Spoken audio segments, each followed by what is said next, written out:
Good morning, everybody. This is Retirement Income Options on March 23rd, 2021.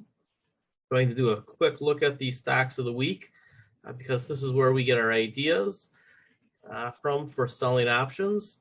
And then we will look at a couple of option trades that I think make a lot of sense. Trying to take a look at what we need to do here and what to expect. I do think the 2015-16 stock market scenario is looking pretty likely. So we'll see corrections impacting different parts of the market with the indexes choppy. Maybe we'll get lucky and we get a really bad month so that we can just put off the bucket instead of the thimble. Right now we're thimble investors, right? Just a little bit at a time. So keep some powder dry.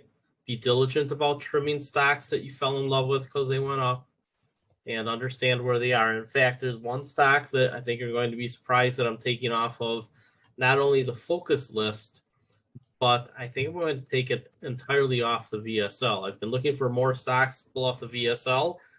And with the dividend stocks, I want a compound return of around 15% total return, growth plus income. And with the growth stocks, I want to be over 20%. And there are several stocks that a combination of how far they've run in price, with the pandemic in some cases hurting their growth, but in other cases, just a lot of competition. And for one player, and I'll go over that in a second, I think they're going to have a hard time with all the competition that they have coming. Some of the focus trades this week were Sirius Satellite, Ford, Downcastle, NextEra Energy. We're going to come back to this one in a second. Kinder Morgan, but that's been a trade for quite a long time. Merck. So I know a lot of you had options expire on Friday, and now we are getting a bit of a correction into this week. So we probably have some opportunities and some things that we can add on to. So the only two new stocks on the plug and play were PayPal and NextEra Energy. So let's take a look at NextEra Energy. I do actually have that one up here. This is probably one of the best utilities out there from what I can tell. Been following this one for years, and they really rallied. They have a big benefit from the whole ESG and sustainability trade. So at some point, there will be a pretty good correction there, and I think we might be right on top of it. I think you can start selling puts soon and get a net price under 65, but I really think I'd be targeting a net price in the middle 50s. So take a look at NextEra Energy, and you say to yourself, where do we want this to be? Well, if we target a $55 net price, we're really not going to get anything for the May puts just yet. But this $60 put, I think that's something to look at, and the 62.50 and the 65. And the way that I think I'm going to play this is because I want to actually own this. I'm going to target the $65 put, but I'm going to look for a price on this approaching $10. So this isn't something that you say, well, I'm going to make this trade today. But what I think you can do is put in the May $65 put. It's 2 months out. And then in the next few weeks, I think we might get enough volatility that the price of the stock drops down towards 60. And that volatility should drive the premium up to around 10. So if it was exercised on you in May, you have a net price of 55, which is right where we think it should be. I think that is an awfully good entry right there. See how it held this area? When it came down, it held and then it went back up. Even when it crashed, it only got down towards around 49. So the coronavirus crash pushed it down to 49. But we know that the trend here is extremely strong. It's a long-term secular trend. And if this is as bad as it gets, then I think with all the new money in the economy, we target this price right in here. So again, I'd be looking at the May $65 put And if I can get $10 on it in the next few weeks, that's what I'm looking for. So I know a lot of people who talk about selling puts give you the trade to make right now today. And I will give you some of those. But this is something to take a look at. I think that NextEra Energy for the retiree investor is probably a priority stock if you can get it down with a debt price in the 50s. Let me take a look at PayPal. So PayPal is one that I bought way back here on the IPO. And then I stupidly sold it around 100, right? Because this looked like a double top to me. Came down on the coronavirus crash, mid 80s. And it's been on a rocket ship up. Now, this to me looks like a shoulder and a head and a shoulder. So I think it's coming down to here. I think we can get it in the middle 100s. This is a broad range. If you were watching the news this week, you saw that PayPal added cryptocurrencies to their platform. Bitcoin, Ethereum, and I forget what else they included. But those particular coins are ones that you should pay attention to in general. But what that really means for PayPal is that they're all set up for the Cryptodollar. And my next guest is a professor who is a big deal in cryptocurrency. So he'll be my next guest on the Investing 2020's interviews. Yesterday, I talked to Meb Faber. So that's an edit right now. It should be published as a podcast this week on Seeking Alpha. And then I'll release it on all of my channels next week on Tuesday. In fact, so this is the interview I did with Matt Tuttle about the SPAC IPO. Pretty good interview, so take a look at that if you get a chance. So in any case, with PayPal, look at this chop that it gets in here. Looks like this is resistance. Chops, comes back down to it, comes back down to it. This seems like a pretty strong support zone. And I think we could even argue that the wider range could even be way up here. I would like to buy it right at that spot there. I think that this is a good spot too. I think I moved one of my lines. Been updating charts all morning. So this spot right here, 177 down to about 160 is where we want this one. And it's not really, I don't think at this point, something we can target for the puts just yet. But as it gets down to about 200-ish, we have to take a look at what to do here. Merck, I think you can sell puts on this one now if you're interested in Merck. So take a look at the prices here. And again, I think you want to look at the May puts. I think we're going to skip April. So you take a look at May and you say, okay, where do I want to own Merck? I think the answer is if you can get a price in the upper middle 20s, upper middle 60s, you're doing pretty well. So how would you engineer that? Probably say, okay, well, a $70 put, if I really want this put to me, then a net price of say 67. So I'd be looking for $3 on this put. I think given the volatility developing markets, you probably would get this one too. You could even be a little bit more aggressive if you wanted to be. If you wanted to ask for 5 or 10, you could try to get a price down in this range. It's not out of the question. But I think now that they have a share of the J&J business, and clearly these shots are going to be given every year, that I think that owning Merck again suddenly, with Biden pressing them into this deal, I think is just an amazing opportunity here. So take a look at this one. All right, Kinder Morgan. If you had your options expire on Kinder Morgan, I think you look out to May, and I think that you go right at the money. I think you can fire off with $16 puts, ask for $1. I think you can sell these right now. So I would just put in a $1 order for the May 16s, see if you can get $1. If you have to make it a good till cancel because you need it to come in tomorrow or the day after, go ahead and do that. If you want to put in $2, go ahead. But I think that firing off on these May $16 Kinder Morgan puts, you can do that right now. Crown Castle, it bounced off of this level. I think it gets back down in here before it reverses for another leg up. So probably the 150s, right? That's 147 there, so 150. What can we get for Crown Castle 150s? Again, you have to have a pretty good size account to do this. But the May 150s are only at $1 right now. So I think you'd be looking for about $5 on the volatility. That coincides down here. You can even ask for 10. If you sell a 150 and you ask for 10, you get a net price of 140, which is the bottom of our buy zone. Again, you have to consider where you're willing to do things. In general, I would target net prices at this bottom orange line.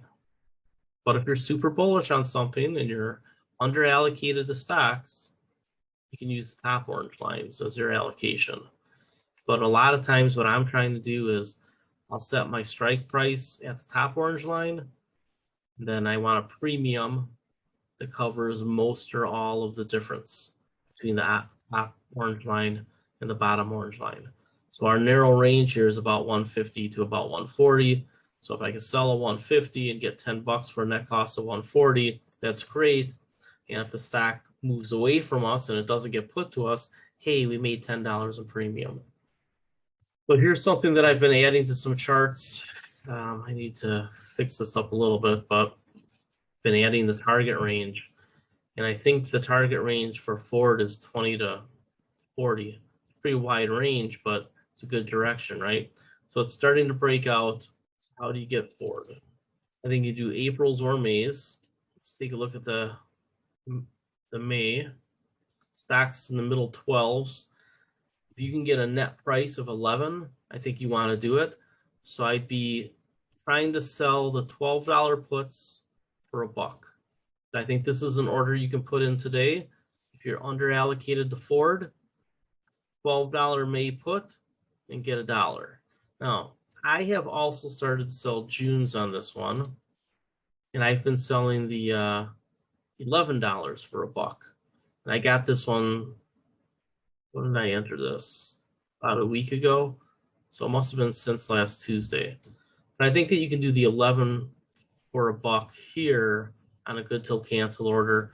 And the reason why is then you get a net price down at 10. And again, I'm managing other people's money, so I have to consider what their risk tolerances are. So this is something that you also have to do, is what is your real risk tolerance? SunPower is a stock that's been coming back to us. I think if you sold the $35 puts, it got put to you. So I've had this one put to me. I own SunPower with a net cost of 31. They are around $4. I'd have to double check. I think this is something that if you don't own SunPower, it's right at the top of our buy zone. Doesn't mean that it can't come down to the low to middle 20s or even get under 20. It could. But this is a pretty big correction. Really, look at that bar, look at that candle, look at this candle. I think you're getting to the point where you're starting to find some pretty good support. Granted, the massive support would be lower. Depends a lot on the market. Clearly, this got bid up. But as I argued, I thought it was super undervalued in here. So I do think this area is about right. With SunPower, if you just had it put to you and now you have a net cost of around the top of the buy zone there, you really want to target a next purchase to be quite a bit lower. So if you don't have any of this stock, I think go ahead and sell a 30 or 35. And let's take a look at the premium on that. So the May, the 30, you're already getting $3. Not bad. But if you really want the stock put to you, right, sell it right at the money. And I don't usually advocate selling into money because I think people have a psychological problem with that. But right at the money, you can sell a 32 for $4 right now. That's a pretty good thing to do if you don't own it. And then if you do own it, or you want to sell a second put for your second price, then set your next one maybe way down at 25 with a price of like $5. What else are people? There's no options on Komatsu. You just have to decide to buy it or not. And I think with Komatsu, we're not really there yet. I think they updated this one today. This is from last week. I think I know how to spell this by now. Another Kathy Wood rally. They had a 618 level and jitterbugging. So you probably get a correction, and then it'll turn up again. That 618 line is pretty firm. See how it jitterbugs in there. Now you want to buy this one under 28. I believe that's what I said here, right? Mid-20s is interesting, yeah. I think under 28 you can buy that one. Again, you have to pay attention to the momentum at the time. Can I please explain the cloudy green area? So I switch the charts around to look at them different ways. Sometimes I clean them up so they don't have so much going on. But with PayPal, with Trading View, you set it up different ways. So on this one, I have institutional bias. I can pull that out of there. I can add it back in. And then but I think you are asking about the Bollinger Bands. This is the formula.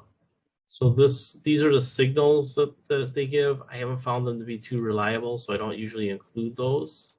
So now, first off, I usually don't include lines. I just do the background. And when this red trend line, when a stock is above it, it tends to come back to it. When a stock is below it, it tends to come back to it. But these Bollinger Bands are essentially a range that's been fairly consistent. No. And you can see what it is. All the indicators are in the top left of the chart. So where I do use them, it's just because I had a question and I added them. And I don't think the Bollinger Bands are a be-all and end-all, but it's just another thing that helps you line up what's going on. It tends to trade above on the way up and below on the way down. So that's what you're looking for, is when this change of direction happens, it'll overshoot. And that's why I think we can get PayPal, or in this case it's Komatsu. But with Komatsu, when this turns down, see, it doesn't even matter which stock.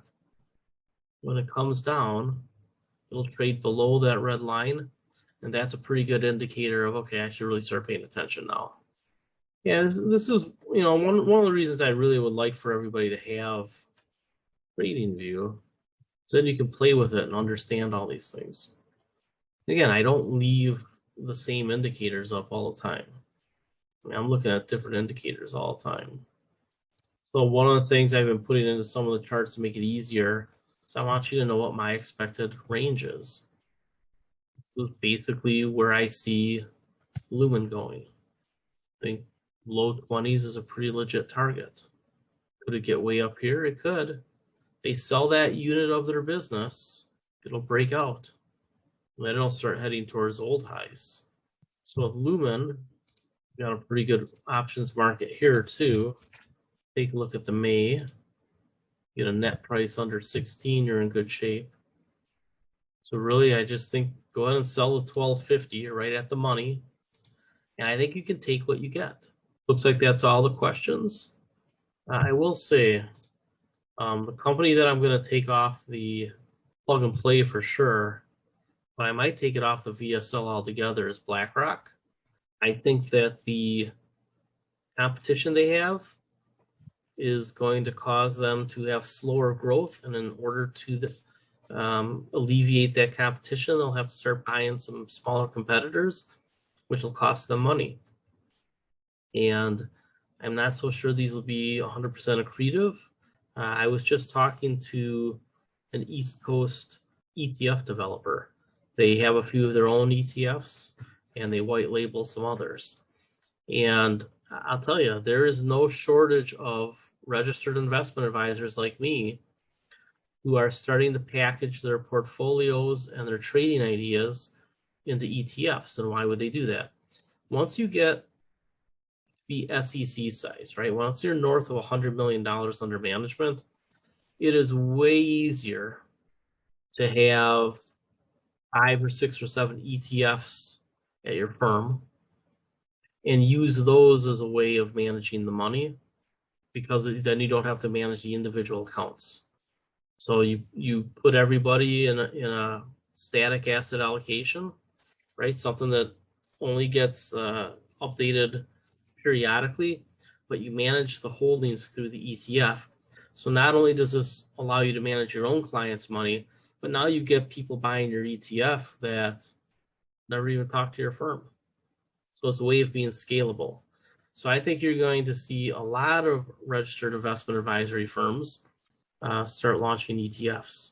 So I think you're going to see a lot of SEC registered investment advisors, right? Your $1 billion, $2 billion firms. But I just talked to Meb Faber yesterday. He doesn't have $1 billion under management. He's got 7 ETFs. Huddle doesn't have $1 billion under management, and he has, I think he's going to have 6 ETFs. I think that's what's coming. So the RIAs are going to start challenging the big ETF firms, because why wouldn't you? Once you have enough scale, it's affordable to do. So I'm going to take BlackRock sure off the plug and play, and I'm leaning towards taking them off of the VSL altogether. I just don't know how they average a 15% total return. I don't know that they can do it. I think this might be a stock that chops for a decade. So yeah, let's take a look at the MP. Anytime this gets towards 30, you gotta be real serious about it. So big change today. I haven't read the news, so I don't know why. But if you can suddenly get, between $5 and $10 a share for the $35 puts, right, buying the low 30s.